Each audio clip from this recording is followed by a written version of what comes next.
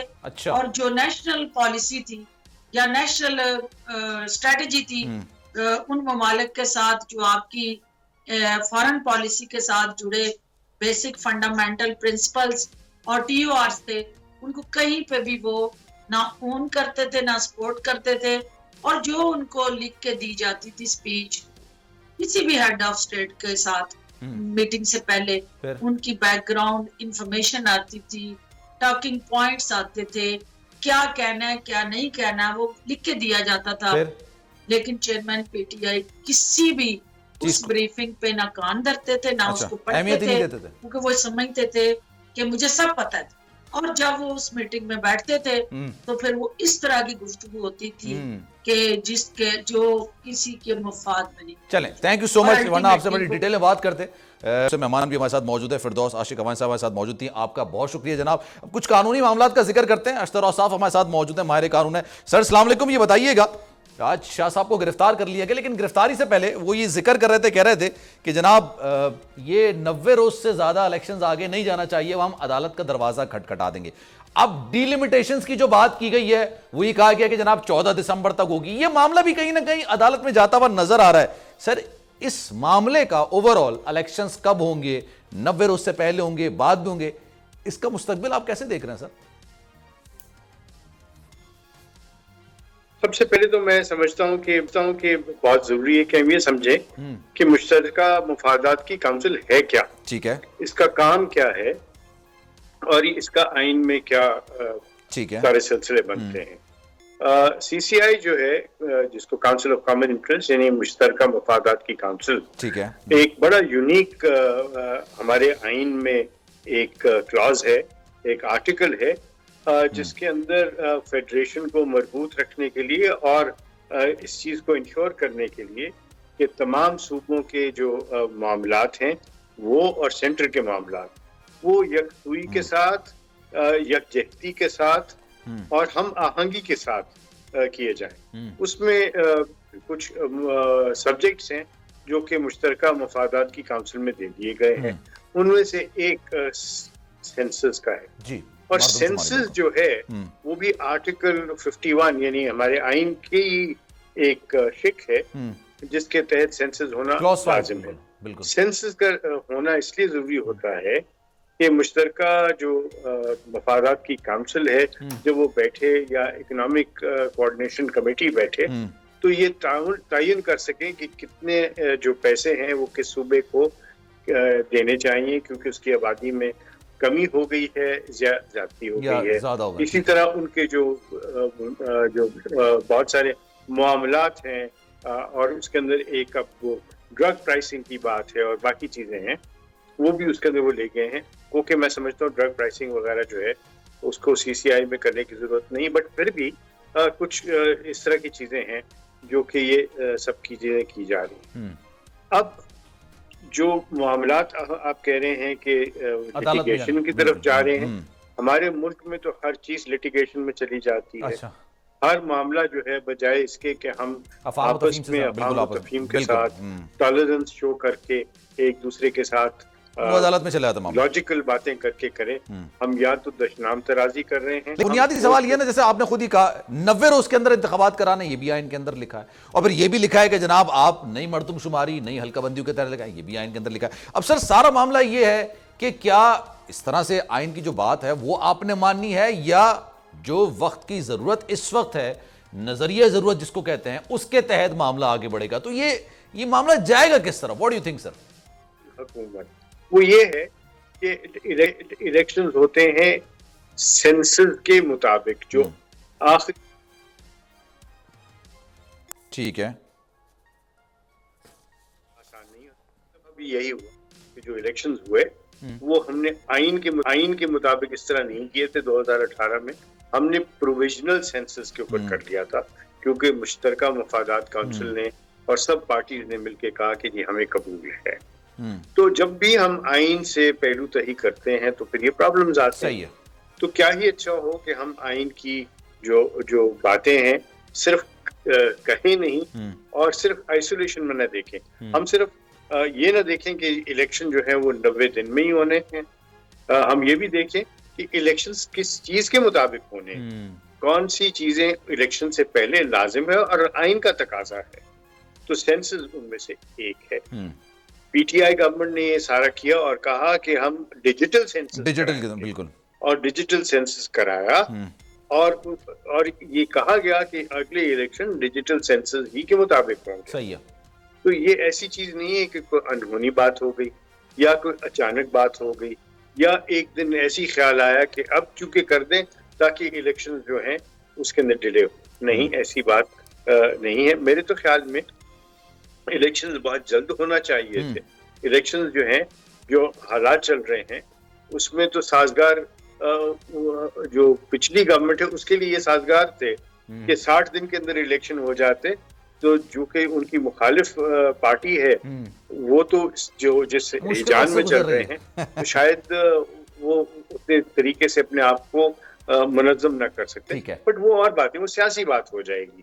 لیکن کہنے کا مقصد میرا یہ ہے کہ آئین کا تقاضا 90 دن کا بھی ہے اور یہ سینسس کا بھی ہے.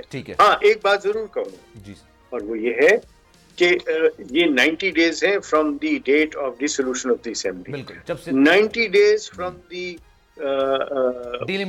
وہ ہے کانسٹیٹوینسیز یا ڈیمارکیشن سے نہیں ہے. تو وہ جو ہے ٹائم پیریڈ وہ یہ نہیں ہے کہ دسمبر کے بعد 90 دن, وہ اس سے پہلے بھی ہونے چاہیے. اور میں سمجھتا ہوں بہت جلد ہونے چاہیے, جتنے جلدی ہو سکے بالکل ہو جانے چاہیے تاکہ جو ملک سے باہر انویسٹرز بیٹھے ہوئے ہیں, جو ملک کے اندر انویسٹمنٹ کرنے کو تیار ہیں, جو ہمارے اپنے لوکل انویسٹرز ہیں, کاروبار کرنے والے لوگ ہیں, جو لوگ اپنی مستقبل کا فیصلہ ان اکنامک چینجز کے اوپر لے کے آتے ہیں, ازحد ضروری ہے کہ فورن الیکشن ہو جائیں. صحیح ہے سر, لیکن آپ نے بجٹ کا بھی ذکر ہے, وہ تو بجٹ تو میں پیش کیا جاتا ہے. ابھی سر یہ معاملہ بھی ہے کہ مارچ میں سینٹ کے انتخابات بھی ہونے ہیں, مارچ میں صدر صاحب کے بھی انتخابات ہونے ہیں. اب ان دونوں کے لیے ایک معاملہ یہ ہوتا ہے کہ عوام براہ راست تو ووٹ نہیں دے سکتے, الیکٹورل کالج الگ ہوتا ہے ان کا نا. اب یہ اس کے لیے قومی اسمبلی کا قیام, صوبائی اسمبلی کا قیام بڑا ضروری ہوگا. تو آپ کو لگتا ہے کہ یہ مارچ سے پہلے ہی ہو جائے گا, فروری کے اینڈ تک ہو جائے گا, یا آئین کے اندر اس طرح کی کوئی چیز ہے کہ آپ صدر کے انتخابات یا سینٹ کے انتخابات کو آگے لے کر جا سکتے ہیں, اس کی گنجائش ہے؟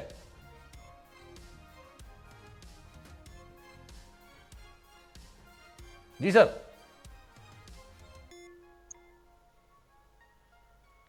ارشد صاحب آواز آ رہی ہے سر؟ نہیں, ایسی کوئی چیز نہیں ہے کہ جس میں آپ سینٹ کے انتخابات جو لوگ ریٹائر ہو رہے ہیں سینٹ سے وہ ریٹائر ہو جائیں گے, وہ کنٹینیو نہیں کریں گے.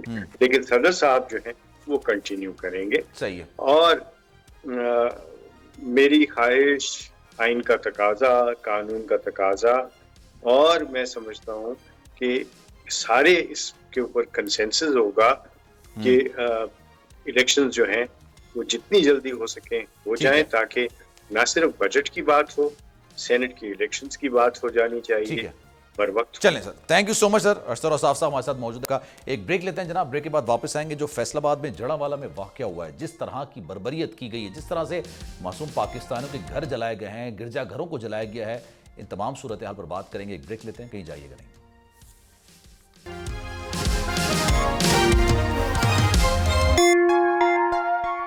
ویلکم بیک جناب. 2 دن پہلے خبر نکل کر سامنے آئی, دیکھنے میں آیا کہ جناب فیصل آباد جڑاوالا میں جگہ جگہ آگ لگ رہی ہے, گرجا گھروں میں سے لوگوں کو نکال کے مارا جا رہا ہے, ان کو جلایا جا رہا ہے, مسیح برادری کے گھر جلائے جا رہے ہیں. پتہ چلا کہ جناب ایک ایسا شخص ہے, ایک عامر مسیح, اس کو کسی نے دیکھا کہ وہ قرآن پاک کی توہین کر رہا ہے, بے حرمتی کر رہا ہے, اور اس کے بعد پھر لوگ مشتعل ہو گئے, مسجد میں سے اعلانات ہونے لگے. لیکن سوال یہ پیدا ہوتا ہے کہ یہ پہلی بار واقعہ ہوا ہے اس طرح کا کہ جب ایک واقعے کو بنیاد بنا کے پوری بستیوں پر آگ لگا دی گئی ہے. ابھی تک تو یہ بات کی تصدیق بھی نہیں ہو سکی, یہ کچھ پتہ بھی نہیں چل سکا کہ اس نے اس طرح کی حرکت کی ہے نہیں کی, اور اگر کی بھی ہے تو قانون کو حرکت میں آنا چاہیے, قانون کو اس کو گرفتار کرنا چاہیے, اس کو قرار واقعی سزا دینی چاہیے.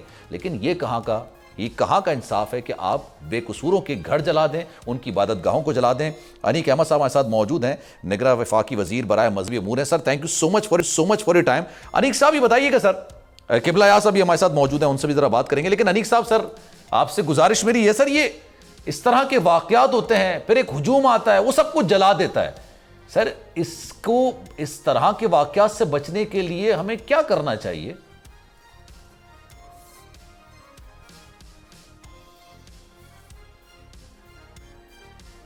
قبلہ صاحب میری آواز آ رہی سر؟ جی آ رہی سر میں آپ سے ہی سوال کر لیتا ہوں, انیک احمد صاحب سے میری سر شاید لائن ڈسکنیکٹ ہو گئی. قبلہ صاحب سر یہ بتائیے گا, اس طرح کے واقعات ماضی میں بھی ہوئے ہیں, لیکن کسی نے اس بات کی تصدیق نہیں کی کہ اس سے بے حرمتی ہوئی ہے. نہیں, اگر ہوئی ہے اس کو گرفتار کریں, گرفتار کرنے کے بعد قانون کے مطابق اس کو سزا ملنی چاہیے. لیکن گھر کے گھر جلا دینا, عبادت گاہوں کو نظر آتش کر دینا, سر اس طرح کے واقعات سے کیسے بچا جا سکتا ہے؟ بہت اچھا سوال آپ نے پیش کیا. سچی بات یہ ہے کہ جڑاوالا میں جو کچھ ہوا وہ بے انتہا اندوہناک ہے. اور اس سے پہلے یہ واقعہ, سب سے بڑا جو ایک واقعہ ہوا تھا 3 دسمبر کو 2021 سیال کوٹ میں, کہ ایک سری لنکن مینیجر کو, فیکٹری کے مینیجر کو بالکل سر قتل کر دیا گیا. تو اس وقت بھی اسلامی نظریاتی کونسل نے اس پر بڑی تفصیلی بحث کی تھی, ایک فکری نشست کا اہتمام کیا تھا, اور ہم نے یہ مطالبہ کیا تھا کہ اس قسم کے جو کی حرکتیں ہیں اس کو, اس کے انسداد کے لیے یہ ہونا چاہیے کہ سرسری سماعت کی عدالتیں ہوں, خصوصی عدالتیں ہوں, اور فوری طور پر سزا ہو.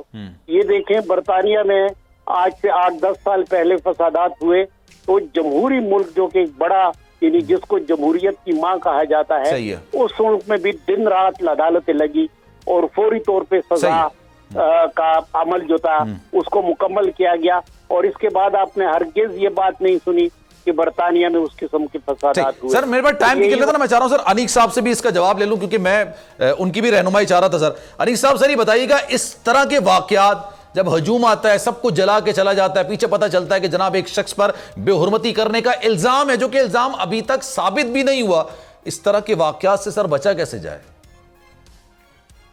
بچا کیسے جائے, اس کی 2 صورتیں ہو سکتی ہیں اور وہ ہونی چاہیے. نمبر 1 ایک اخلاقی تربیت, اور نمبر 2 قانون کی حکمرانی, ہیڈ آف دی گورنمنٹ.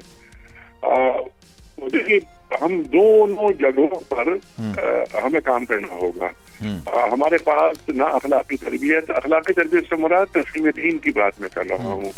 ہم بہت زیادہ دین سے محبت کرتے ہیں, بے شک سر, بالکل, لیکن جو ہم دین جس طرح ہمیں دیکھنا چاہتا ہے, اللہ اور اللہ کے رسول صلی اللہ علیہ وآلہ وسلم ہمیں جہاں دیکھنا چاہتے ہیں, کیا ہم وہاں نظر آ رہے ہیں یا نظر نہیں آ رہے؟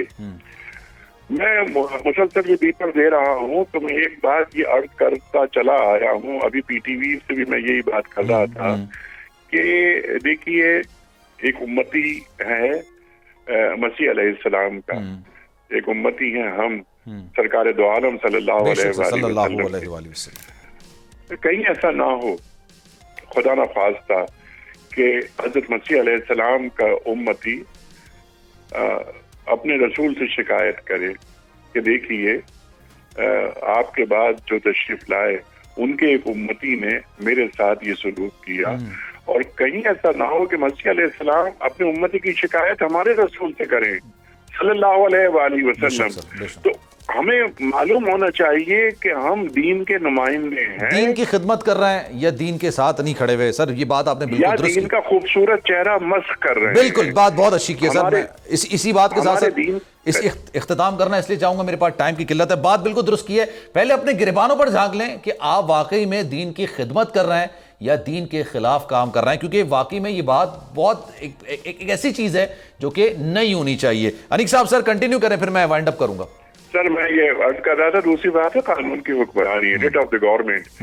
الحمدللہ یہ ریاست بانج نہیں ہے, یہاں قانون کی حکمرانی ہے. پہلی بات کا جواب یہ تھا کہ ایسے واقعات نہیں ہونے چاہیے, لیکن ایسے واقعات کا سدباب کرنے کی صلاحیت ہمارے میں ہے. یہ کوئی بنانا اسٹیٹ نہیں ہے. الحمدللہ حکومت پنجاب نے اور وفاقی حکومت نے الحمدللہ تمام معاملات کو دیکھا. وزیر اعظم صاحب کی خاص انسٹرکشن ہیں اور تمام معاملات محسن نقوی صاحب جو ہمارے محترم وزیر اعلیٰ ہیں ان کی نگرانی میں تمام کام ہو رہا ہے. کمپنسیشن ہو رہا ہے, تمام ان کے جو مسائل ہیں وہ دور کیے جا رہے ہیں. لیکن وہ ایک دو گھاؤ لگتا ہے ایسے واقعات سے دل پر, اس گھاؤ کا کیا ہوگا؟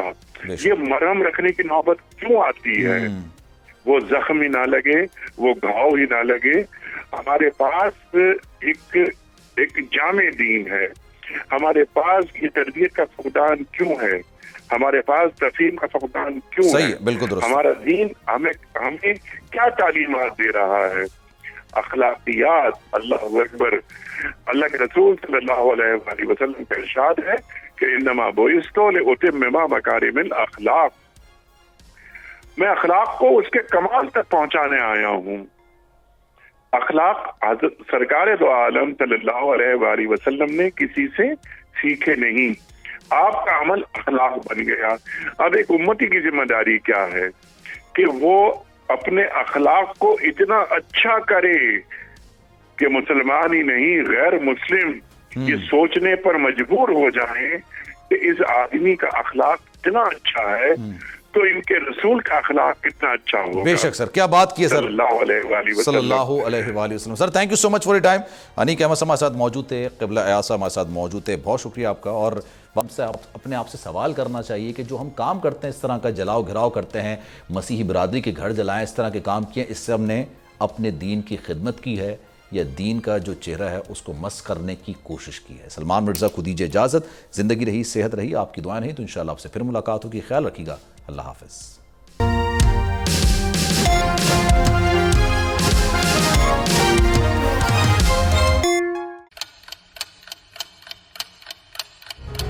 آپ لوگ اس ملک پاکستان میں آزاد ہیں.